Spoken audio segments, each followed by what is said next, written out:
Donc voilà, j'ai le grand plaisir d'accueillir Marianne Montmartin, ici présente, qui est présidente du registre des ostéopathes de France, qui pourra prendre part au débat qui va suivre les 3 interventions que nous allons maintenant commencer. Je laisse la parole effectivement à M. Gueulette. Ça n'a pas l'air simple, hein. Ça n'a pas l'air simple en relation avec les médecins. Tel que je vois les choses, je dirais, comme toujours dans une relation qui fonctionne mal, il y en a des deux côtés, c'est-à-dire que ce ne serait pas très honnête de présenter la pauvre ostéopathie comme simplement victime de la méchante médecine, parce qu'il faut quand même lire ce que Steele a mis sur la médecine. Hein. Vos textes fondateurs, c'est quand même pas plein de tendresse sur... Permettez-moi de dire, je cite Steele, que j'aime les vieux docteurs pour leur loyauté, à cause de leur échec total, je ressens pour eux de la compassion. Bon, évidemment, je vous dis, si les pauvres médecins s'engagent dans une lecture de vos textes fondateurs, que ça ne leur fasse pas plaisir, parfois. On rencontre encore aujourd'hui des ostéopathes qui sont relativement agressifs sur la médecine. Et puis, du côté des médecins, ce que je trouve absolument fabuleux, c'est le paradoxe du discours officiel qui consiste à dire 1. Vous êtes inefficace, 2. Vous êtes dangereux, 3. C'est réservé aux médecins. Alors là, il faudrait m'expliquer.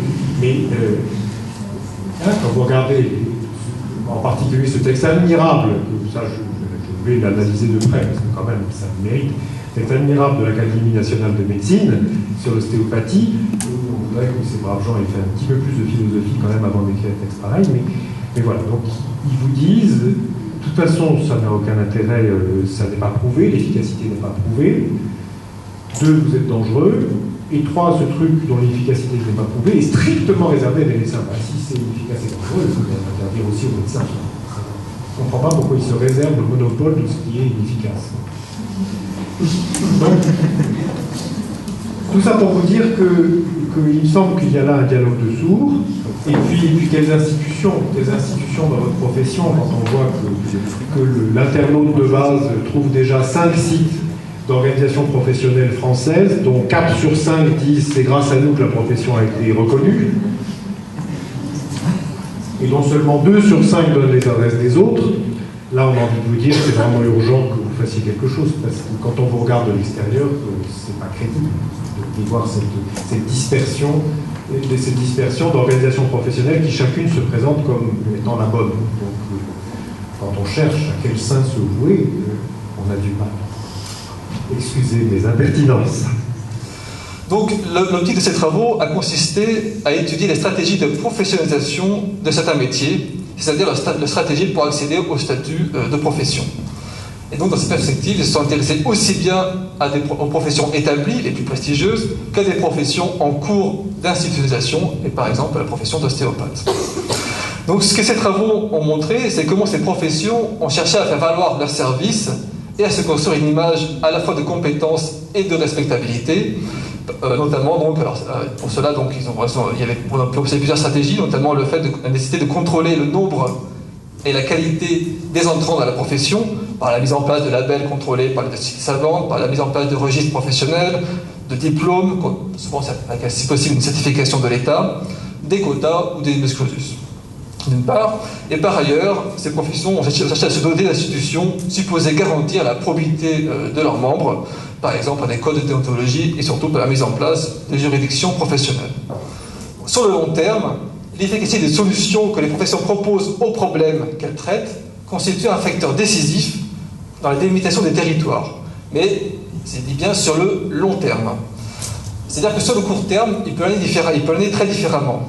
C'est-à-dire que certaines professions peuvent réussir à maintenir leur mainmise sur un territoire avec la position de l'État, alors même que les solutions qu'elles proposent sont moins efficaces que celles proposées par d'autres professions. On est des professions de nouvelles entrantes, des outsiders, on va dire, par rapport aux professions établies.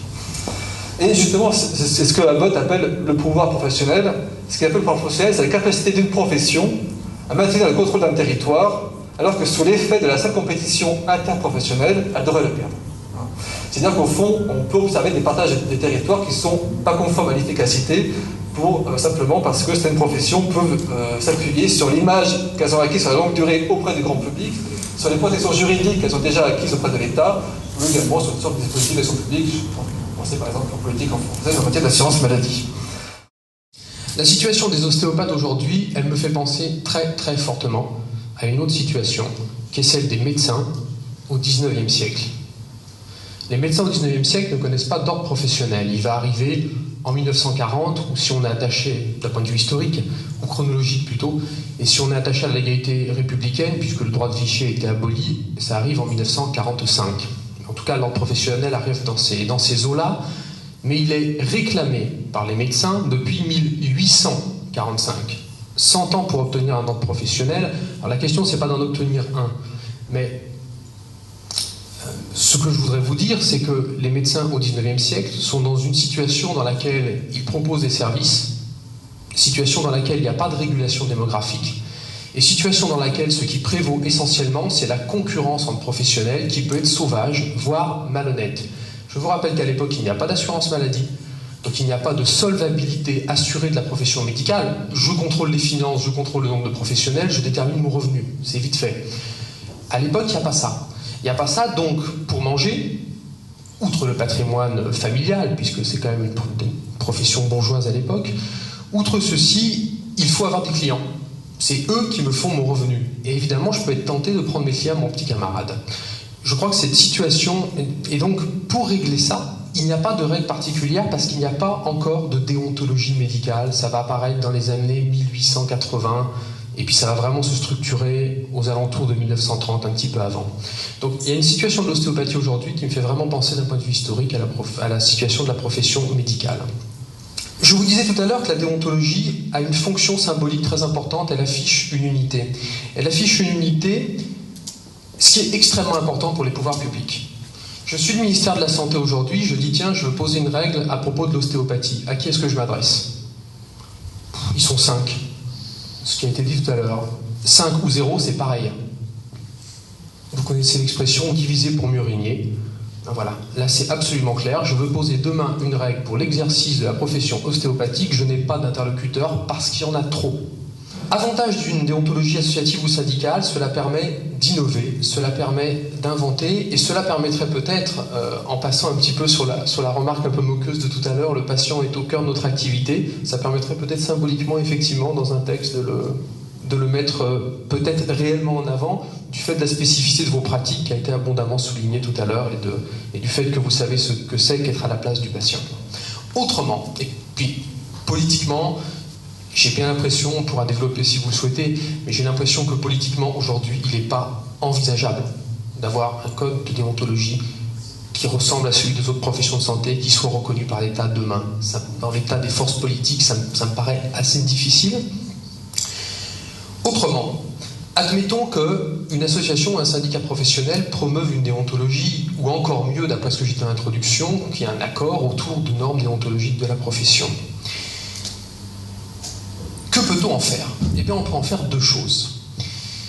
Tout d'abord, il est assez fréquent qu'un juge, quand il a à statuer sur une affaire qui met en cause un professionnel, ait besoin, par exemple pour qualifier une faute professionnelle, d'un référent.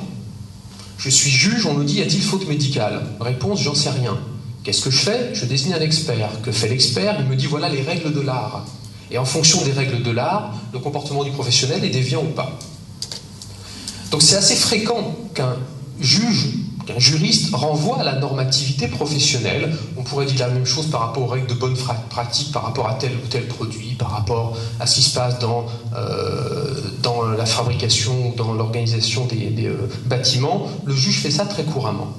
Et il le fait à propos de règles de droit qui émanent de l'État central ou à propos de production associative, syndicale, voire même à l'état d'un savoir dans un champ déterminé.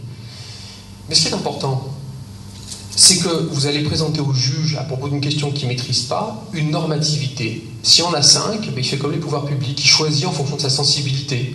Ça peut être en bonne foi, je ne suis pas en train de vous dire que c'est arbitraire, il essaye, et puis... Mais s'il y a une déontologie et que les ostéopathes disent « ça c'est une règle fondamentale de l'ostéopathie pour telle et telle raison », si vous n'allez pas à l'encontre de règles fondamentales d'ordre public, si ce n'est pas complètement délirant, le juge aura plutôt tendance à faire référence à ça. Autrement dit, ce que je vous disais au début, c'est que votre règle déontologique, c'est un code d'exercice professionnel, et bien celui-ci va avoir une portée du fait qu'il existe Et peut-être qu'il est pertinent, et en tout cas qu'il se présente comme légitime, alors pas juridiquement, socialement.